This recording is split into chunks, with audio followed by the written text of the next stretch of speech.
Fidèles téléspectateurs, bonjour, bonsoir, selon l'endroit d'où vous nous recevez. Bienvenue dans Les Belles Lettres, le magazine de Télé Tchad qui vous amène à la découverte des auteurs tchadiens. Aujourd'hui, nous avons le grand plaisir de vous présenter un nouvel auteur. Il s'appelle Ahmad Saleh Bodoumi. Il a écrit un essai intitulé « Tchad, ce qu'il faut changer ». Dans cet essai donc de 82 pages, l'auteur mène une réflexion sur les causes profondes des problèmes sociaux, politiques et économiques du Tchad. Nous allons donc avoir le temps de l'écouter lui-même. Monsieur Ahmad Saleh Bodoumi est un écrivain prolixe. Il a beaucoup écrit. Et depuis 1973, il était l'un des premiers élèves de l'école créée par le Frolina. Donc, il connaît beaucoup l'histoire du Tchad. Les ouvrages qu'il a édités, le premier, c'est La victoire des révoltés, suivi de Voyages et conversations en pays Toubou. Troisième, La vie tourmentée. 4, La vie du singe. 5, Les inachevés de la législature. 6, Aouzou. 7, Le marabout. 8, Troubles et guerre à Koufra. 9, Zougla Tirka. 10, Apprendre à lire et à écrire en Dazaga. 11, Tchad, ce qu'il faut changer. Et 12, La victoire de Wadidoum et de Fada. Bonjour, Monsieur Saleh. Bonjour. Nous voudrions bien savoir quel est le lien que vous faites entre la photo de couverture et le contenu du livre. Moi, j'ai voulu écrire sur le Tchad. Le Tchad. J'ai cherché quelque chose qui symbolise notre pays. J'ai cherché un peu partout. Chaque fois, je me retrouve dans un choix sectaire. Donc, je me suis rabattu sur la place de la nation. C'est tout simplement, c'est la recherche de quelque chose qui va symboliser le Tchad. Peut-être les images, tout ça, c'est la place de la nation, c'est tout. C'est le Tchad. Alors, l'avant-propos de votre essai est suivi d'un avertissement qui dit, je cite, « Que faut-il changer au Tchad n'est pas un manifeste politique, mais la contribution d'un chercheur. » Pourquoi cet avertissement? Le terme politique vous fait-il peur? Au fait, j'ai déjà évolué beaucoup dans la politique. Je suis politique, mais ce n'est pas ce que je vois comme politique qu'on est en train de faire. L'homme politique d'aujourd'hui, il n'a que le choix des thèmes sectaires. Des thèmes sectaires, religion, région, clan. Je ne veux pas mobiliser les miens pour agir et avoir une place politique. Donc, je suis chercheur, je suis au CNAR. Je veux que ma contribution soit une contribution de quelqu'un qui n'a pas l'ambition de pouvoir mettre en place ce que je suis en train de proposer. Je fais comme leçon aux Tchadiens de constater ce qu'ils sont en train de faire, où est les hic qui bloquent, qui nous gardent, quels que soient les efforts, parfois très volontaristes, mais souvent on est sur place. L'essai porte deux, enfin, pour moi, qui est lu, porte deux titres. Le premier est une phrase affirmative, Tchad, ce qu'il faut changer, et le second, une phrase interrogative, que faut-il changer au Tchad? Lequel des deux est le bon? En réalité, que faut-il changer au Tchad? Mais dans une couverture, on ne peut pas laisser un point d'interrogation.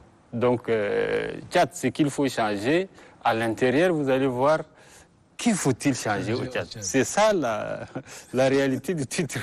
Okay. Le vrai titre, c'est ça. Vraiment.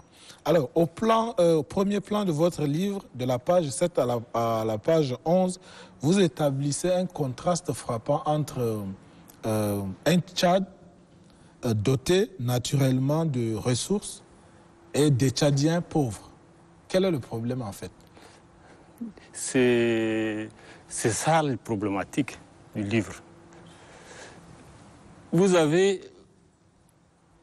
constaté, d'ailleurs, toutes les données statistiques du pays le confirment. Moi, les chiffres que j'ai pris là-bas pour mettre dans ces livres sont tous des les chiffres des statistiques nationales ou bien internationales qui ont travaillé avec le gouvernement tchadien. Donc nous avons les terres arables. Aujourd'hui, dans le monde, les terres arables où on produit facilement, comme au Tchad, si vous avez, vous êtes riche. Si vous avez autant de soleil comme chez nous, vous êtes riche. Si vous avez autant d'eau comme chez nous, des fleuves, des lacs poissonnés, des aires d'élevage, avec tout ce que vous voyez comme troupeaux naturels. Donc nous sommes riches. Le tourisme aussi. Le tourisme, certainement, des sites touristiques extraordinaires. Vous voyez, des sites exceptionnels qui attirent le tourisme international. Donc nous sommes normalement un pays excessivement riche. Mais le problème, c'est que nous sommes, le constat que tout le monde fait, nous sommes amers. Nous, les Tchadiens, nous sommes amers, nous vivons mal. On est dans des conflits ethniques, des conflits autour du puits. Qu'est-ce qui ne va pas? C'est la question, les problématiques du livre, c'est ça. Il y a un problème de gouvernance, d'organisation qui nous manque. Où se trouve le problème? On a tout essayé. Des régimes ont été remplacés, des exploitations ont été faites.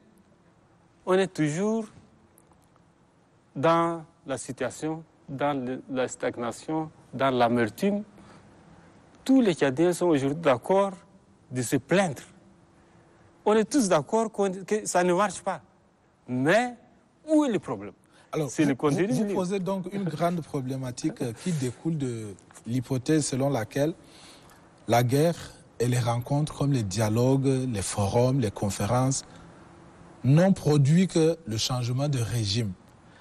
Et pour vous, ce dont le Tchad a besoin, ce n'est pas de changer de personne. Finalement, c'est quoi? Nos communautés, nos structures des Tchadiens avant la colonisation, ce système de gouvernance a été conçu pour détruire. La colonisation, c'est l'accaparement. Ils ont créé ce qu'on appelle les évolués. Ceux qui partent à l'école, ceux qui vont dans l'armée, ceux qui travaillent autour du colon, ils constituent les citoyens de la colonie. Ceux-là, ils sont citoyens. Mais les Tchadiens l'entendent, qui est dans son clan, qui est dans son terroir, est géré par ce qu'on appelle, c'est une création coloniale aussi, c'est ce qu'on appelle les chefs de canton, les cantonats. Donc, ils ne sont pas citoyens de la colonie, mais ils sont des sujets d'un chef, qui est tenu en laisse par les colons. Celui-là, il va servir à faire ce que les colons veulent. C'est ça, c'est la structure qui a été... Mais en obtenant maintenant l'indépendance. Justement, c'est ce que je voudrais dire. Depuis plus de 60 ans déjà, nous sommes indépendants. Si nous restons encore dans les mêmes conditions, qu'est-ce qui se passe? Le colon n'est plus là. Voilà. Nous sommes, en obtenant l'indépendance, qu'est-ce qu'on a changé? On a remplacé les colons par des évolués. Mais est-ce qu'on a changé le système de qui éloigne les citoyens lambda d'être citoyens comme les évolués? Jusque-là, nous qui sommes... On est dans la continuité. Attendez, nous sommes dans la continuité. On n'a rien changé en obtenant l'indépendance dans le système de gouvernance. On n'a rien changé. On a seulement remplacé les colons par les évolués. Ou bien c'est les groupes qui deviennent des élevés. On travaille pour ceux qui ont le pouvoir. Au Tchad, vous savez, aujourd'hui, en produisant, on ne devient pas riche. Ça, je pense que vous allez lire dans le livre. Oui. Mais on devient riche en venant autour du pouvoir. La richesse, ce n'est pas... Vous savez, la richesse aujourd'hui, les éleveurs, ils sont pauvres. Les producteurs, les agriculteurs, ils sont pauvres. Les pêcheurs, ils sont pauvres. Ce sont les administrateurs qui sont riches aujourd'hui. S'il y a richesse, il y en a, c'est eux qui détiennent. La place qui est au fait, qui amène à la richesse, c'est le pouvoir. À l'opulence, c'est le pouvoir. Aujourd'hui, c'est ce qu'on est en train de faire. C'est le constat. Qu'est-ce qu'il faut changer? Quelque part aussi, vous dites, au XVIIIe siècle, un penseur français aurait dit laissons, je cite, laissons à nos ennemis le poison de la religion et l'ivresse de la royauté. C'est une citation qui a été utilisée par la Révolution française de 1800. C'est là où la colonisation a bien utilisé ça. Vous savez, ils sont venus ici pour pérenniser la domination des peuples congis. Ils ont créé ce qu'on appelle la chefferie cantonale. Les cantons, c'est une création française. Ce n'est pas... Qui continue à nous créer des problèmes. Oui, qui nous crée. Parce qu'il faut, pour commencer maintenant à trouver une solution, il faut des citoyens. Il faut que les Tchadiens s'intéressent à la chose publique. Et ça, tant qu'on a les cantonats qui a été mis en place par les colonies, ils sont des sujets des cantons. Ils sont dans leur terroir. La masse, c'est ça. Ce sont les évolués qui veulent. Chacun cherche à utiliser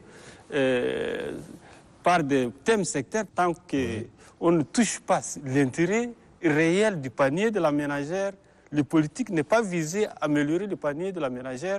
L'homme politique ne peut utiliser que des thèmes autres que ce qui intéresse tout le monde, tous les Tchadiens.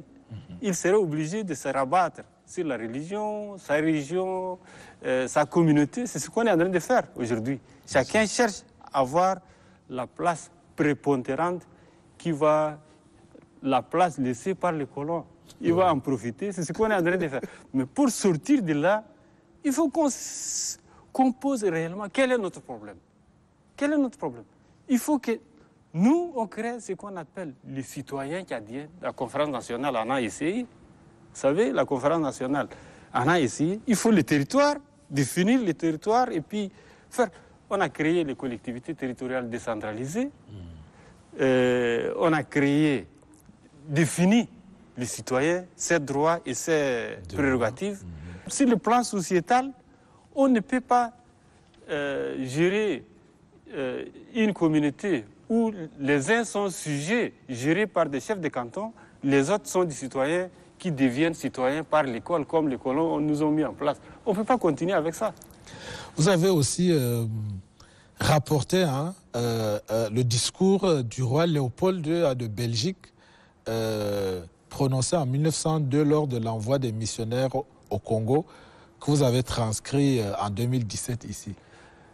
D'où sortez-vous ce document? Oui, mais le document existe. C'est un discours tenu officiel aux prêtres, ça existe. Hein? Ça existe. Seulement, moi, je n'ai pas l'écrit. C'est pourquoi je me suis efforcé à transcrire en 2017.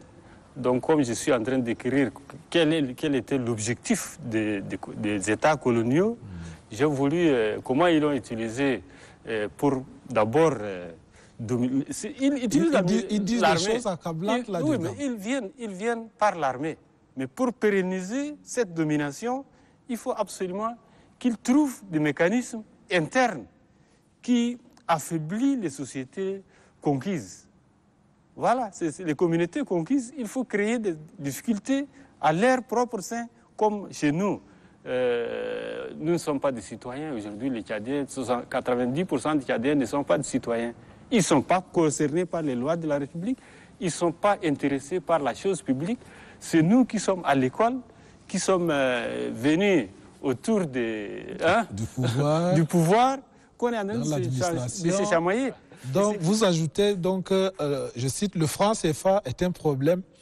Pour son maintien, il nous crée des problèmes et il crée des problèmes aussi aux autres pays africains qui ont aussi leur propre monnaie. De Gaulle a été très intelligent. L'Allemagne, sous le régime nazi, a conquis la France pendant 4 ans. Pendant ces 4 ans, l'Allemagne est arrivée à appauvrir complètement la France. Lorsqu'en 1945, De Gaulle est revenu, il a vu mais comment notre pays a été appauvri comme ça.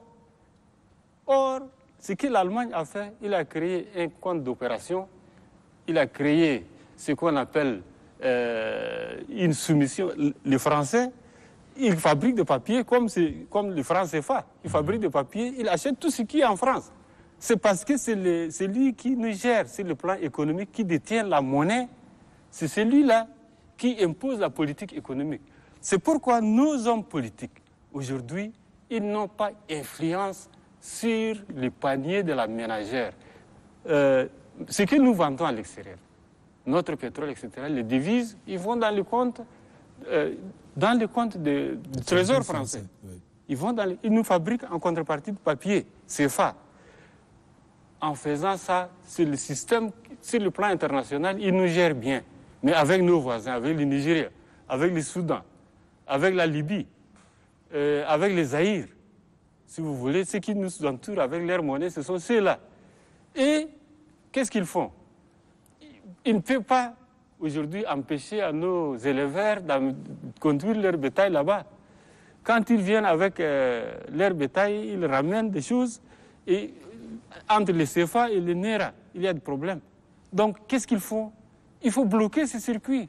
Vous savez, la monnaie, là, tous les jours, à toutes les heures, les transactions sont comptabilisées par les banques centrales des pays qui émettent des monnaies.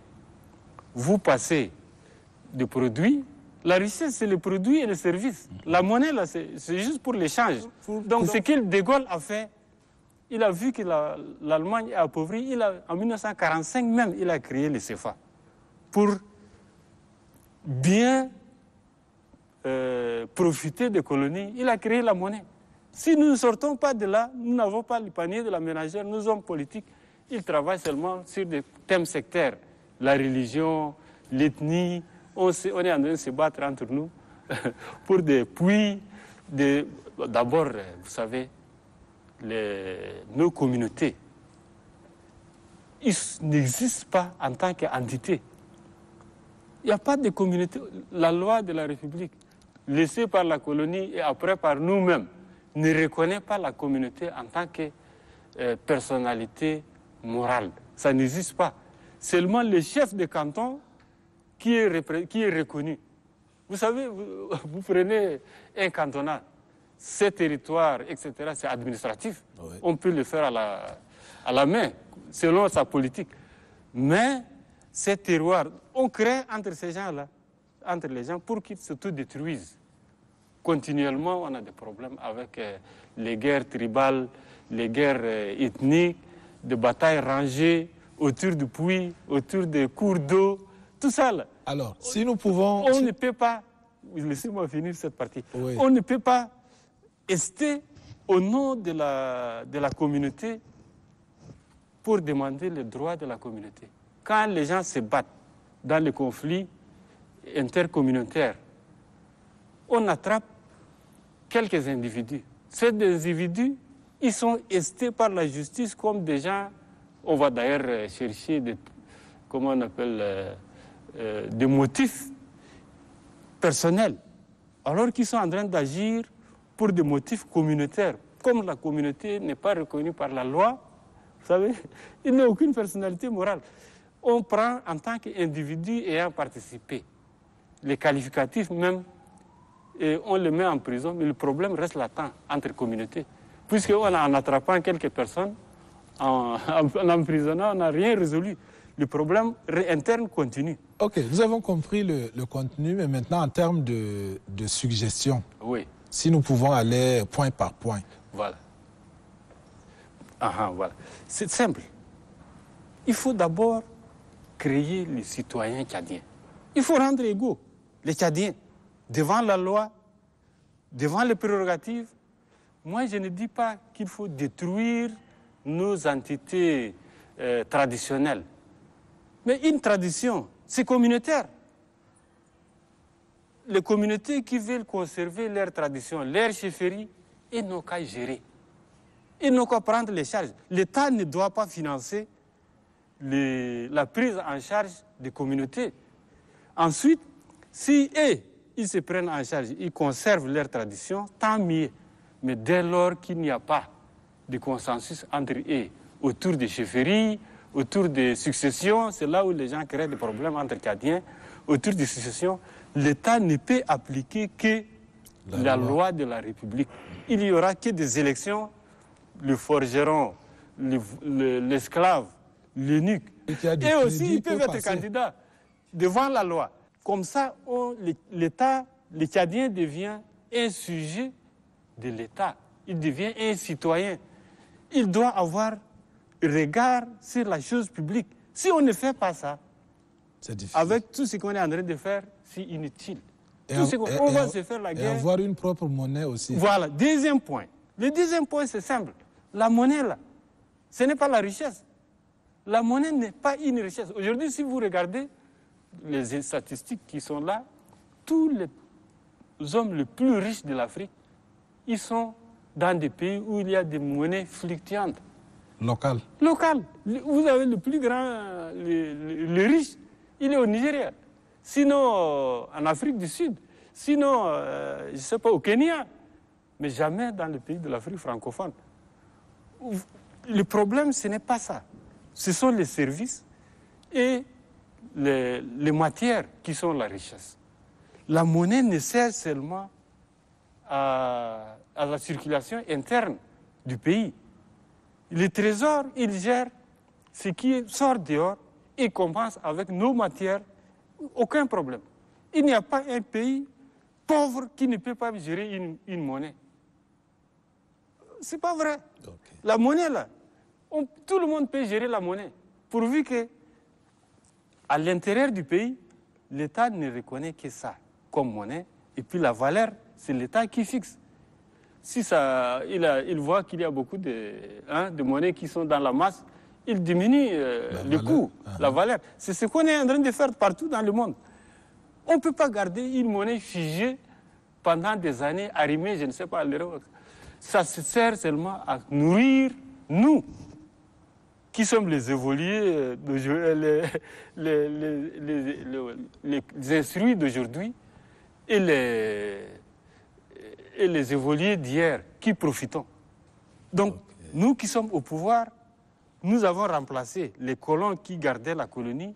On est en train de nous fournir, les Tchadiens, il n'y a pas de mécanisme qui va... Sinon, on ne peut pas marcher. Deux choses seulement. Si on fait ces choses-là à la conférence nationale, on est habitué à dire qu'il faut créer des conférences, mais en créant des conférences, on va faire plusieurs conférences. On en a déjà beaucoup fait. Mais si on ne prend pas de décisions fortes comme ça, le reste, on restera toujours sur le même. Mais c'est vrai qu'il y a beaucoup d'autres problèmes. Mais ce sont les deux qui nous... D'abord, ça nous donne notre liberté, autonomie de gestion. Nos gérants, ceux qui vont prendre le pouvoir, ils vont penser au panier de la ménagère. Ça, c'est par la monnaie, par l'économie. Parce que sinon, aujourd'hui, aucun politique ne propose quelque chose qui concerne le panier de la ménagère. Il va parler sur des génériques, des thèmes génériques, droits de l'homme, je ne sais pas, environnement, ou bien le socialisme, ou bien, ça ne passe pas dans le ménage. Ça ne concerne pas ces Tchadiens-là. Ou bien il va parler que nous sommes lésés, nous sommes de tel clan, on nous a oubliés, je ne sais pas, notre région n'est pas dans le gouvernement. Hein, voilà, on est en train de... Cette succincte présentation du Tchad montre que le pays est pourvu de ressources, de richesses incommensurables et largement suffisantes aux besoins de son développement. Cela permet de dire qu'avec le mot de l'écrivain Joseph Brahim Seïd, le Tchad est le pays béni de tous, le pays merveilleux, le pays de l'abondance. Alors, merci beaucoup donc d'être venu et de nous avoir donc parlé de votre essai. Fidèles téléspectateurs, comme vous le voyez, nous sommes donc arrivés au bout de ce numéro d'aujourd'hui que nous avions consacré au livre de M. Ahmad Saleh Bodoumi, intitulé « Tchad, ce qu'il faut changer ». Merci donc à vous de nous avoir prêté oreille et restez toujours en compagnie des programmes de Télé Tchad. Au revoir.